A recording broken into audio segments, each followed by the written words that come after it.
So today we're going to take you through the cityscape, and we're actually going to give you a tour of a street side. We're going to talk about a list of things that people tend to do that gets them into trouble, makes them a little bit more of a target as a victim.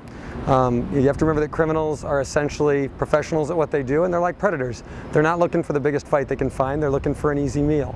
So we're going to talk about a list of things that you want to be aware of whenever you're out and about with friends or even by yourself to help you be a little bit safer when you're walking down the street. So the first thing we're going to cover is something all of you do all of the time. That's getting in and out of your car. People do it, but they have a tendency of doing it where they get close to the car, they start looking for their keys, they get to their keys, they unlock their vehicle, they walk up to their vehicle, and the first thing that they do is look right inside. They'll open up their car, you know, they'll kind of get in, and that's it. When in reality, you want to make sure that as you're approaching your vehicle, you're being aware of a couple of different things. Number one, you're checking the vehicles around it. Understand that if I'm approaching from the driver's side, there's a blind spot on the other side of the car. So I want to be aware of that.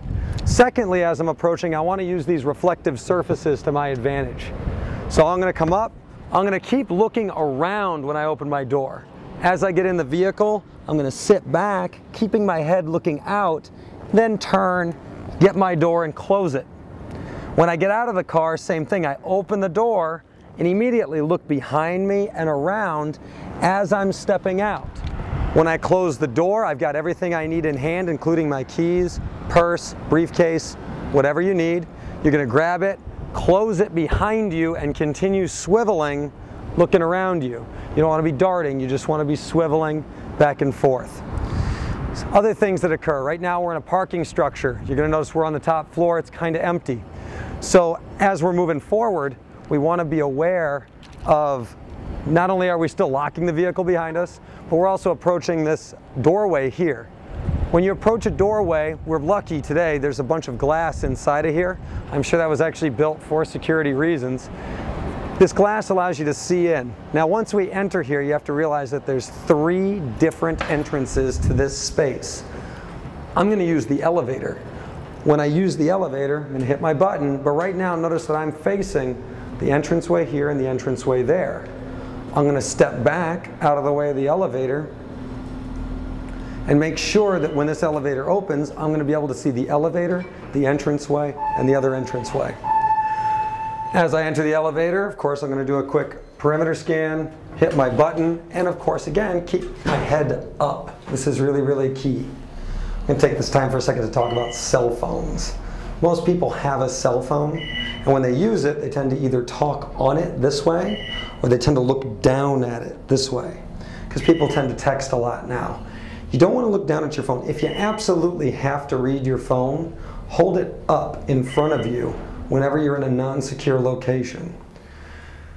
Because that way you're going to be able to keep your head still on the swivel, even though you can't look directly at things. You're going to be a lot more aware of what's going on up here instead of exiting like this. Because right now you're going to notice that there's an entrance this way, staircase, there's an entrance this way.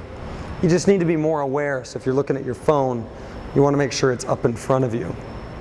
Another thing you want to be aware of is whenever you're walking through rows of cars, if you look down this way, these rows of cars, these are specifically blind spots. Every row of cars, actually this is a perfect example right here, 2 vans and this little car right here. From over there you can barely see this car. So there's a lot of room for people to move around inside of here. If someone's waiting for you specifically, they can actually be on that side of the vehicle, and as I walk forward, they can go all the way around the vehicle and still come back behind me. So you want to be extra aware when you're in these spaces, listening for footsteps, paying attention to the things around you, but just being extra aware. This is kind of a red zone you want to pay attention to.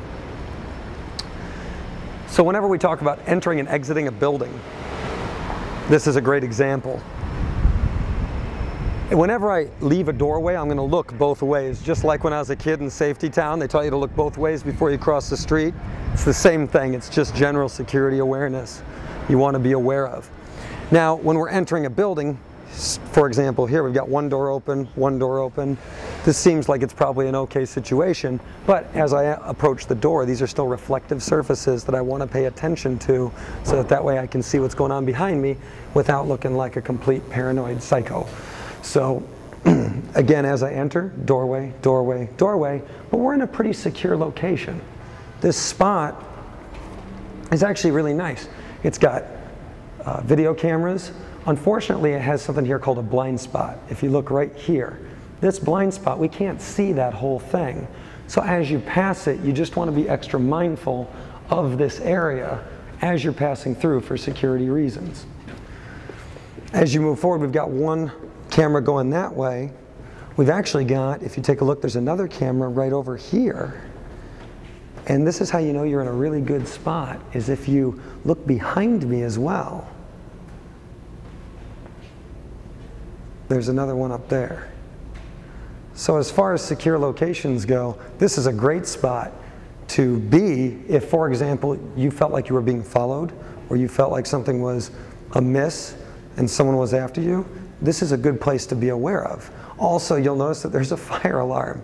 Anything goes wrong, you pull that, you're going to get people's attention. It's really key. So now we're going to go street side. Again, as you exit a building, you want to make sure that you're looking both ways as you move through. It's really, really key. We're going to go ahead and, as we're walking down here, I want to take a second to talk about posture. Posture is really, really important. You want to make sure that your head's up, your shoulders are back, and you're on the swivel. You don't want to look tense and uptight, but you want to be relaxed, but you also want to make sure that you're aware. Whether you've got sunglasses on or you've got them off, you want to make sure that they're not obstructing your view.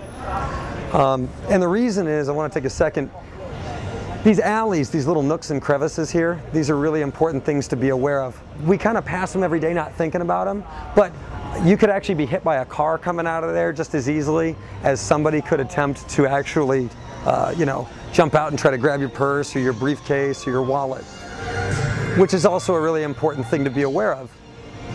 Whenever you're carrying something with you, a briefcase, a purse, whenever you set it down, you want to make sure that you have your body in contact with it somehow. So whether your foot's linked around it or just touching it, you want to make sure that if anybody so much as comes up and bumps it, you know that it's been moved. It's really, really key, because nobody's gonna, it's pretty rare somebody will snatch it right off your arm, but it's not uncommon for people to pick them up while they're actually in motion.